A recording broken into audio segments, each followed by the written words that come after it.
സാധാരണഗതിയിൽ നമ്മൾ കണ്ടുവന്നത് ഭരണം തുടങ്ങിയിട്ട് കുറച്ച് കാലങ്ങൾക്ക് ശേഷമാണ് ഭരണവിരുദ്ധ വികാരമൊക്കെ ഉണ്ടാവാറുള്ളത്. എന്നാൽ ഭരണം തുടങ്ങുന്നതിന് തൊട്ട് മുമ്പ് തന്നെ സത്യപ്രതിജ്ഞാ ചടങ്ങിൻ്റെ പന്തൽ ഉയരും മുമ്പേ തന്നെ അടി തുടങ്ങി മുടി വരെ തകർന്നു നിൽക്കുന്ന ഒരു മുന്നണി നിങ്ങൾ എപ്പോഴെങ്കിലും കണ്ടിട്ടുണ്ടോ? കാണുമെന്ന് പ്രതീക്ഷിച്ചിട്ടുണ്ട്, എല്ലാവരും പ്രവചനം നടത്തിയിട്ടുണ്ട്, എങ്കിൽ ഇത്രത്തോളം പ്രതീക്ഷിച്ചില്ലല്ലോ. അതെ, കേരളത്തിൽ 10 വർഷത്തെ നീണ്ട കാത്തിരിപ്പിന് ശേഷം UDF അധികാരത്തിലേക്ക് വരികയാണ്. തിങ്കളാഴ്ച VD സതീശൻ മുഖ്യമന്ത്രിയായി സത്യപ്രതിജ്ഞയും ചെയ്യും. പക്ഷേ കാര്യങ്ങൾ അത്ര ശുഭകരമാണോ? കെട്ടുറപ്പോടെ ഭരിക്കാൻ പോകുന്ന ഒരു മുന്നണിയുടെ ലക്ഷണമാണോ ഇപ്പോൾ നമ്മൾ കാണുന്നത്? കോൺഗ്രസിനുള്ളിൽ ഇപ്പോൾ നടക്കുന്നത് വെറും ഒരു വകുപ്പ് വിഭജന തർക്കമല്ല, അത് ഗ്രൂപ്പ് പോരുകളുടെയും അട്ടിമറികളുടെയും ക്ലൈമാക്സ് സീനാണ്. VD സതീശനെ മുഖ്യമന്ത്രിയാക്കിയതോടെ കോൺഗ്രസ് പല വഴിക്കായി പിരിഞ്ഞു കഴിഞ്ഞു.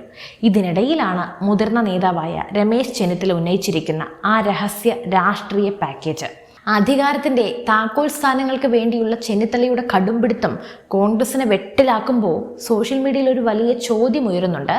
രമേശ് ചെന്നിത്തല യഥാർത്ഥത്തിൽ കോൺഗ്രസിനെ തകർക്കാൻ നോക്കുന്ന ഒരു BJP ചാരനാണോ, അതോ വെറും ഒരു രാഷ്ട്രീയ കോമഡി കഥാപാത്രമാണോ? അത്തരത്തിലൊക്കെയാണ് ഇപ്പോൾ അദ്ദേഹത്തിൻ്റെ ഒരു ഇമേജ് മാറിക്കൊണ്ടിരിക്കുന്നത്. സങ്കടം ഉണ്ടാവും, ഒരുപാട് ആഗ്രഹിച്ച കസേര കിട്ടാത്തതിൻ്റെ സങ്കടം. എങ്കിൽ കൂടി ഇതൊരു അല്പം കടന്നുപോയില്ലേ? എന്തായാലും കേരള രാഷ്ട്രീയത്തെ മുൾമുനയിൽ നിർത്തുന്ന ആ അണിയറ രഹസ്യങ്ങൾ കൃത്യമായ ഡാറ്റ സഹിതം നമുക്കൊന്ന് പരിശോധിക്കാം. 10 വർഷം LDFിൻ്റെ തുടർഭരണത്തിന് മുന്നിൽ പകച്ചു നിന്ന UDFിന് ജനങ്ങൾ നൽകിയ വലിയൊരു അവസരമാണിത്. അവരുടെ കഴിവ് കൊണ്ടൊന്നുമല്ല, ഈ LDFിൻ്റെ കഴിവുകേട് കൊണ്ടാണ് ഇപ്പോൾ ഈ 102 സീറ്റ്. VD സതീശൻ എന്ന ജനകീയ മുഖത്തെ മുന്നിൽ നിർത്തിയാണ് അവർ വോട്ട് പിടിച്ചത്. ജനങ്ങൾ മാറ്റം ആഗ്രഹിച്ചു, ഭരണം തിരിച്ചു നൽകി. എന്നാൽ വിജയം ആഘോഷിക്കേണ്ട കോൺഗ്രസ് ക്യാമ്പുകളിൽ ഇപ്പോൾ പുകയുന്നത് വൻ അമർഷമാണ്. എന്താണ് ചെന്നിത്തലയുടെ ഈ പിണക്കത്തിന് പിന്നിൽ? പാർട്ടിയിലെ തൻ്റെ സീനിയോറിറ്റി പൂർണ്ണമായും അവഗണിക്കപ്പെട്ടു എന്നാണ് ചെന്നിത്തല ക്യാമ്പ് വിശ്വസിക്കുന്നത്. ഉമ്മൻചാണ്ടിയുടെ കാലത്തിന് ശേഷം താനാണ് പാർട്ടിയെ നയിക്കേണ്ടതെന്ന ധാരണയിലായിരുന്നു അദ്ദേഹം. എന്നാൽ ഹൈക്കമാൻഡും AICC പ്രതിനിധി ദീപാദാസ് മുൻഷിയും VD സതീശൻ എന്ന താരതമ്യേന ജൂനിയറായ നേതാവിലേക്ക് മുഖ്യമന്ത്രി പദം എത്തിച്ചതോടെ ചെന്നിത്തലയുടെ നിയന്ത്രണം തന്നെ വിട്ടു. സഹിക്കാനായില്ല.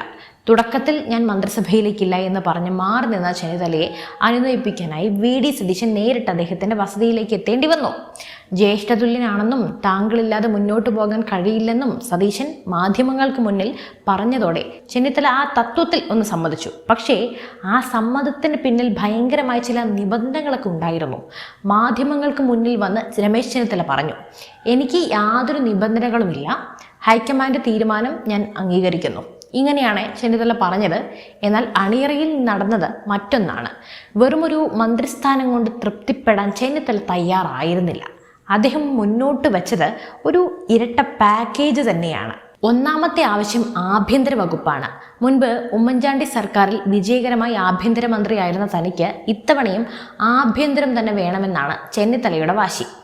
രണ്ടാമത്തെ ആവശ്യത്തിലേക്ക് കടക്കാം. KPCC അധ്യക്ഷ പദവി തനിക്ക് കിട്ടിയിട്ടില്ലെങ്കിൽ തൻ്റെ ഏറ്റവും അടുത്ത വിശ്വസ്തനായ ജോസഫ് വാഴക്കനെ KPCC പ്രസിഡന്റ് ആക്കണം. ഭരണത്തിലും സംഘടനയിലും ഒരുപോലെ സ്വാധീനം ഉറപ്പിക്കാനുള്ള ചെന്നിത്തലയുടെ ഈ നീക്കം ഹൈക്കമാൻഡിനെ ശരിക്കും ഒന്ന് ഞെട്ടിച്ചിരിക്കുകയാണ്.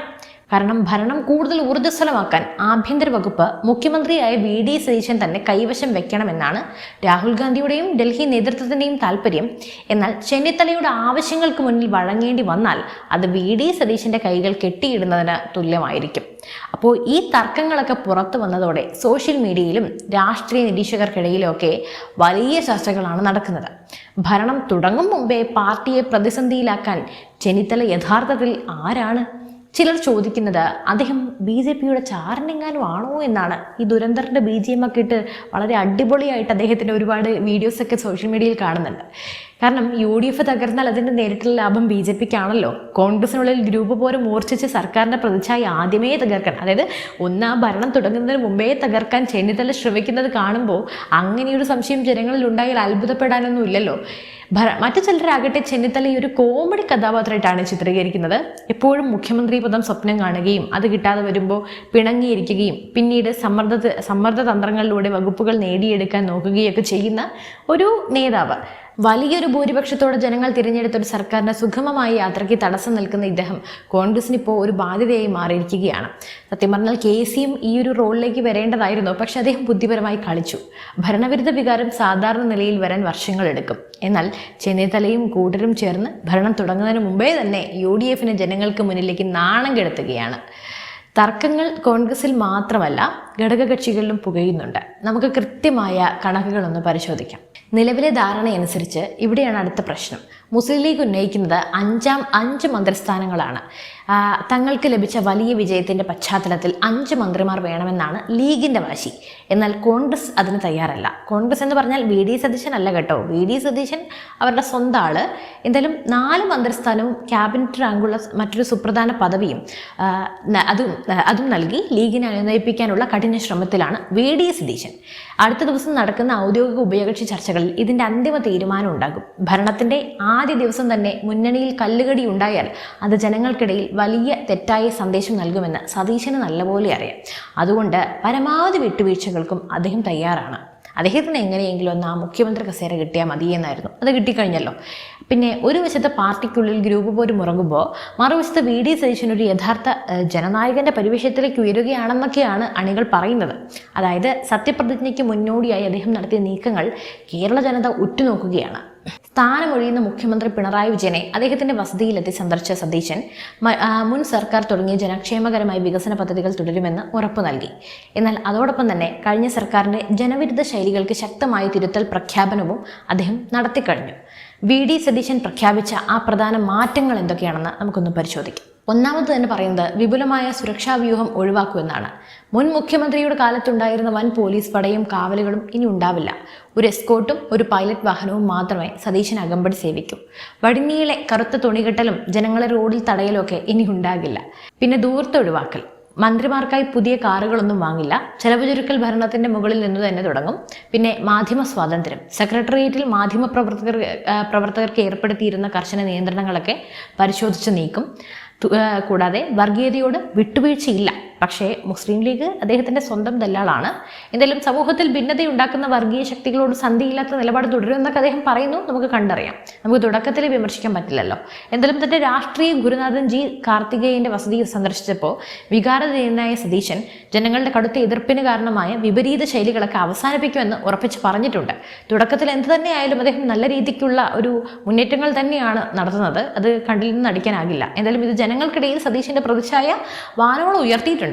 അടുത്ത ദിവസം രാവിലെ 10 മണിക്ക് തിരുവനന്തപുരം സെൻട്രൽ സ്റ്റേഡിയത്തിൽ വെച്ചാണ്, അതായത് 18-ാം തീയതി രാവിലെ 10 മണിക്ക് തിരുവനന്തപുരം സെൻട്രൽ സ്റ്റേഡിയത്തിൽ വെച്ചാണ് പുതിയ UDF സർക്കാരിന്റെ സത്യപ്രതിജ്ഞാ ചടങ്ങ്. വിവിധ സംസ്ഥാനങ്ങളിലെ കോൺഗ്രസ് മുഖ്യമന്ത്രിമാരും ദേശീയ നേതാക്കളും പങ്കെടുക്കുന്ന വൻ ചടങ്ങാണ് ഒരുങ്ങുന്നത്.